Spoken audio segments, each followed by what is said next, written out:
Hello, welcome to JamboFANTV. Few technical problems tonight, but we're working them out as we go. Gordon, I said it last week. Fantastic, and will it get any better? And it did. Fantastic Saturday. I know about yourself.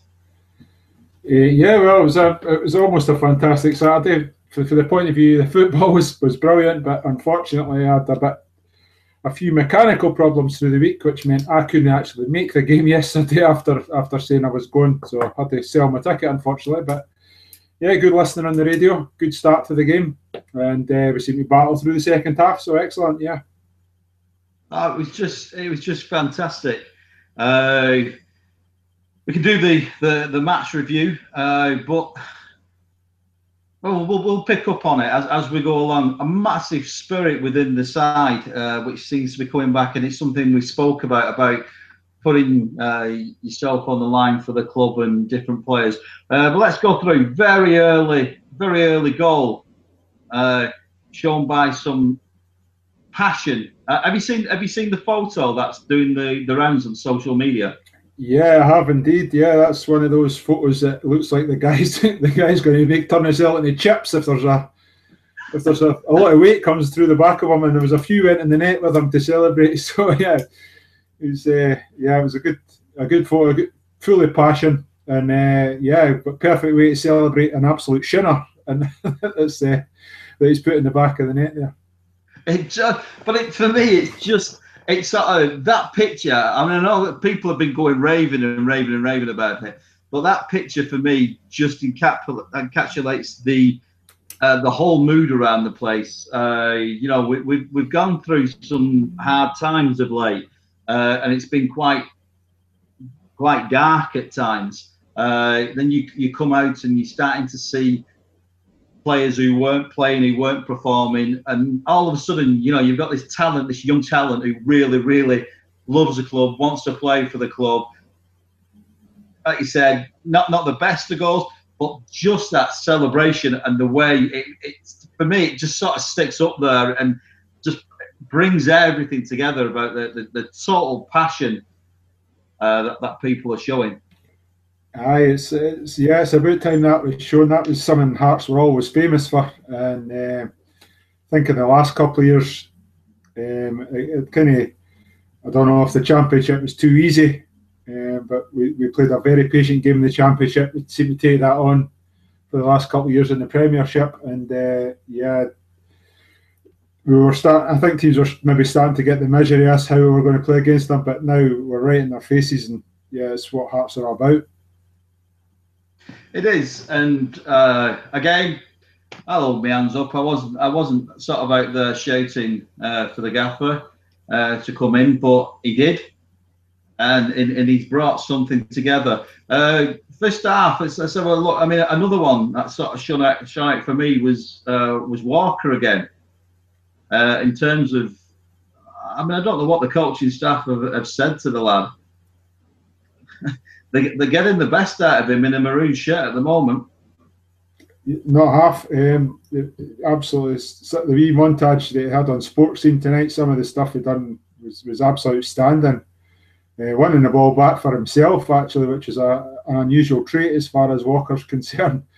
And then driving at the opposition and wee nutmegs and lovely layoffs and brought up fantastic skill and tight positions. So, yeah, it's absolutely brilliant, and he looks like he's enjoying himself. A wee bit of pressure off. He's not got obviously the Rangers thing in his head at the moment, and long may that continue. I mean, exactly. I mean, I think it was our last week, the week before, we were saying, a motivated Walker. We wanted somebody in that position because it was a position that I felt anyway that he was lacking, and he wasn't filling that position out. Now, this is a lad who's tracking back, putting pressure on the ball, making sure that people make mistakes in the middle of the park. Really working for the side, and it's like a fresh signing. Yesterday was a sort of game that Walker probably revels in at the start and sometimes disappears because Hamilton have got, for wanting a better expression, a couple of absolute cloggers in the middle of the park that will just kick him up and down the place all day. You've seen it happen when we drew 3-3 there last year. Walker started the game absolutely brilliantly, and I think McKinnon. I think it was well, it's almost certainly McKinnon because he's the worst of them all. He absolutely blew them after about maybe 20 minutes of that game, and you didn't see much of Walker for the remainder of that game. But yesterday, I didn't see it, so I don't know if he did get clobbered once or twice early on. But if he did, he showed a great attitude. And he's come back and he just kept coming back for more and saying, "Bring it on." And he was right up for it yesterday, and he was brilliant again. I mean, definitely. I mean, I keep going back to Twitter because it's the one that I do. You do the Facebook, but I put on there, hopefully see 1 or 2 goals. We got the 1 goal. I thought we were pushing my luck at 2. But then the second one came through. I was texting, you were working because you were on the taxi, but I texted you at the time. I couldn't believe it. I couldn't believe it. 2-0 up. Yeah, it sounded like it was a great start. I actually texted one of my pals who was at the game, and he said that I don't know if it was jokingly or not, because Derek Ferguson on Radio Scotland says that they would started the game quite well, but my pal said that we'd only really been up the park twice, and we'd got a 2-0 lead.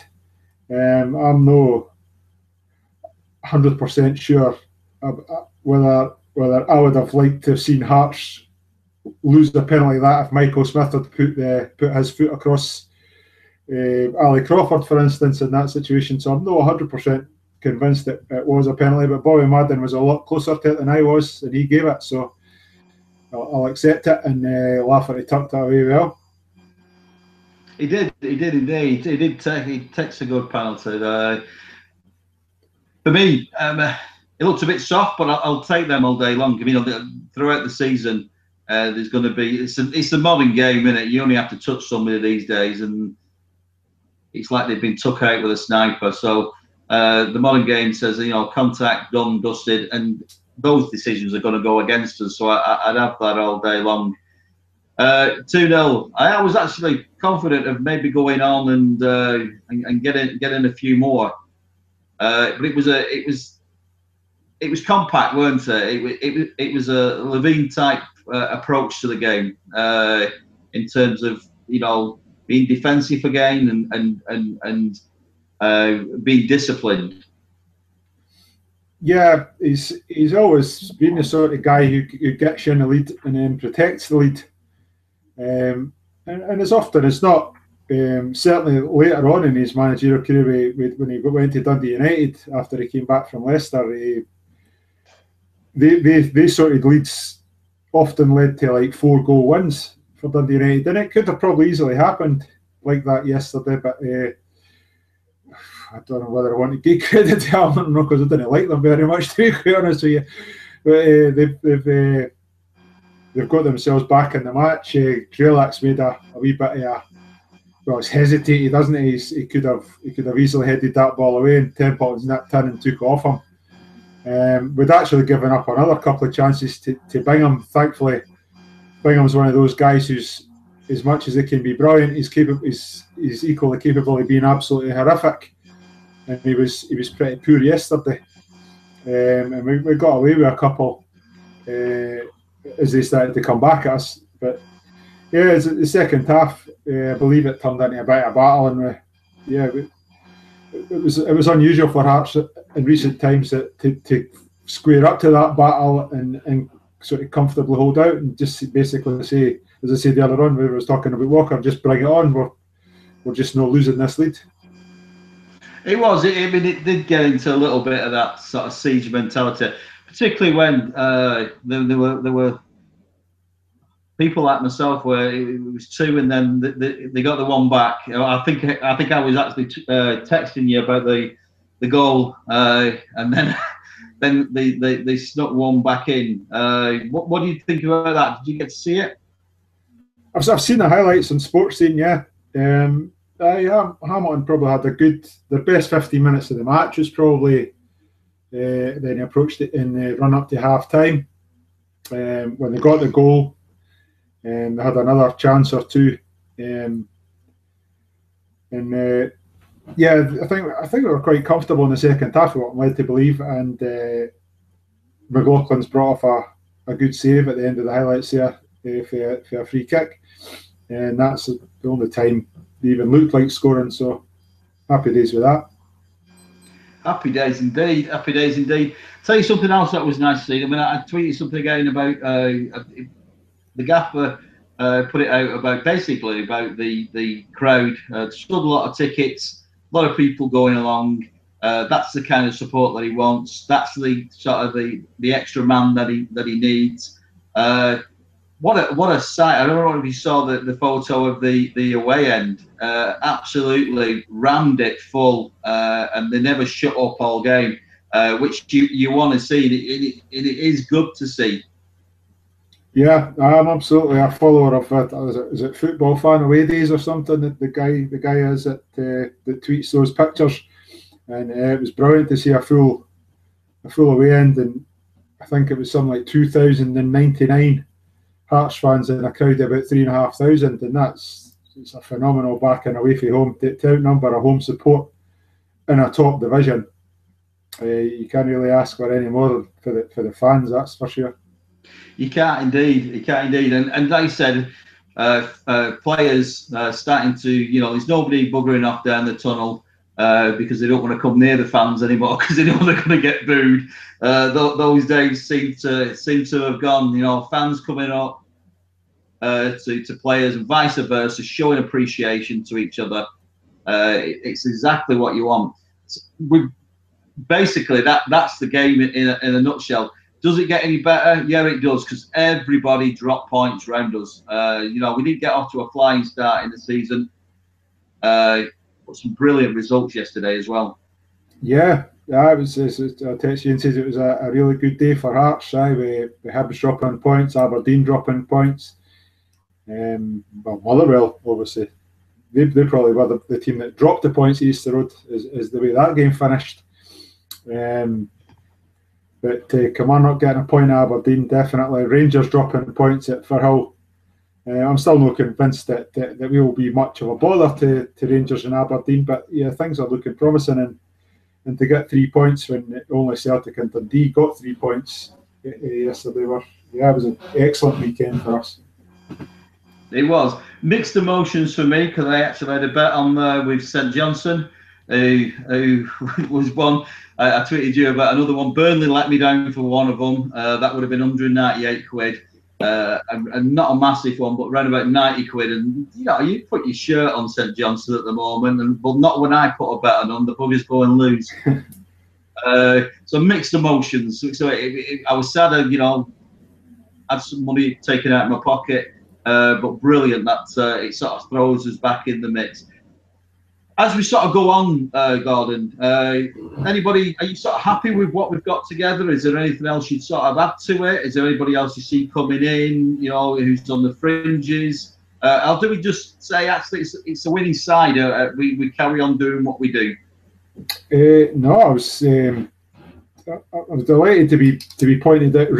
Brian Reid, the regular contributor to the questions that we ask for, he pointed out to me that I'd missed out Michael Smith, Mallory Martin, Prince Boabin last week when I said we only had a good 11 starters and 3 subs, and the rest were just made. The rest of the bench was made up of kids. But it was encouraging to see Smith Brown come in yesterday. Michael Smith came back. Boabin obviously made his way back onto the bench. I don't know if there was maybe an injury there last week. We've got obviously Milinkovic. And it was good, probably good to get Cowie a rest yesterday as well. I don't know if that was down to the artificial turf. And Hughes as well. So yeah, I think we've probably now got, counting the 3 or 4 guys I missed out last week, we've got 18 or 19 decent first team players now. My sources, if I could call them that, I don't think we'll see much of Mallory Martin now. I don't think Craig Levine's his biggest fan. He's got a long way to come back to get himself in the reckoning, as far as I know, as far as I'm hearing. But yeah, there's the makings of a decent squad there. He's now got, like I say, with Cowie and Boabin on the bench, and he's put a decent 4-man midfield yesterday. I think it's possible that Drelak might be a casualty for Hughes next week when we're back to playing on grass. But I see a similar shape team taking the field at Partick Thistle next week. Yeah, I mean, for myself, I was June. For me, you know, a few poor performances. If I was going to pick holes in it, I was sort of thinking of somebody else within that sort of that midfield role who graphs a little bit more. Or am I being unfair? Is it just you know, bang him in again next week and see whether he ups his game? After the last two games, and after last week, and obviously I never saw him yesterday. He's gone off at half time yesterday. I can maybe see Prince ousting him for next week. Only just. I mean, I don't think Boabin's been setting Heather on fire this year, but June for me, just I don't know. He just seems to be wanting too much time on the ball. I think we all know he's got something and he's got ability, without a shadow of doubt, June. But with Walker driving forward, I think June's most effective in the Scottish game as a guy who drives forward as well. And I think he wants to sit because it suits him, because he enjoys that sort of role with Cameroon. But when he does sit, I think he's targeted, and there's often one or two midfielders for the other side. When he takes the ball 30 yards from our goal, they're on him really quickly, and he does tend to dither a little bit and not get rid of the ball quickly, and he can get himself caught in position. So I think if I'm picking a team next week, possibly Cowie might come in for him. But if it's more like for like, I would say maybe the Prince might come in and play in his place next week. And I wouldn't argue with that. I just think, like you said, too much time on the ball, wanting too much. If you're playing with a little bit of pace like Walker is, you've got to be able to match that. And he was off the pace. Definitely. Well, I'm probably picking holes in it. Let's stay positive. Let's go. You know, it was a win, and fantastic. You know, we roll on. We've got the points in the bag. Like I said, made up some ground. I've just got some. I've been waiting for Hearts ladies to tweet some results through to us, and the first team are not playing. So they're back in next week. So we'll do that next week. But the development squad won 3-1, and the under-13s development, they lost 3-2 to North Berwick. So not a lot to report on the ladies' game this week, but we'll keep going. Like I said, if you're around and about on a Sunday, have a look at Hearts Ladies on Twitter and Facebook, find out where they're playing, and go along, you know, from girls all the way up to the ladies. There'll be somebody for you to go along and support, and they appreciate it. Gordon, have you got anything else that you want to bring? How's this fun run going? That this marathon that you're doing? Oh, fantastic! I'm having great fun getting out there. I'm listening to doing 10, 12 miles these days. Listening to Monday Night Football with our old friend Scott McIntosh. Mm-hmm. Listening to The Terrace, which is an absolutely brilliant podcast if anybody's interested in that, and also the Hearts Review. I've been listening to a couple of the more sort of Ouija-centric ones, if you like, the sort of the Boz Burst and is it 90-minute Cynic or something like that, which is, I think, is so Celtic biased it's not real, so I'm not going to be listening to that again anytime soon.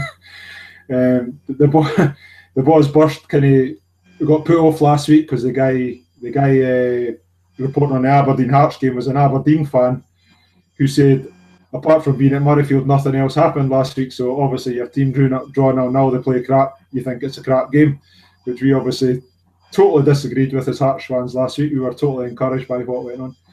But yeah, I do enjoy it. Funny enough, I never really enjoyed my running and that, but nowadays getting out there, listening to football podcasts and stuff like that, that's a lot of fun. Like, gets peace, gets you in the right place, and yeah, I feel pretty good after it. And it's in a couple of weeks' time, and yeah, I'm looking forward to doing 13 miles around Glasgow with a Preston Pans Hearts t-shirt on.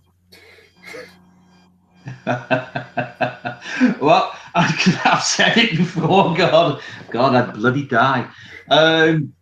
We've had stuff. Gordon's cousin Carol. Remind me who else is doing it, Gordon.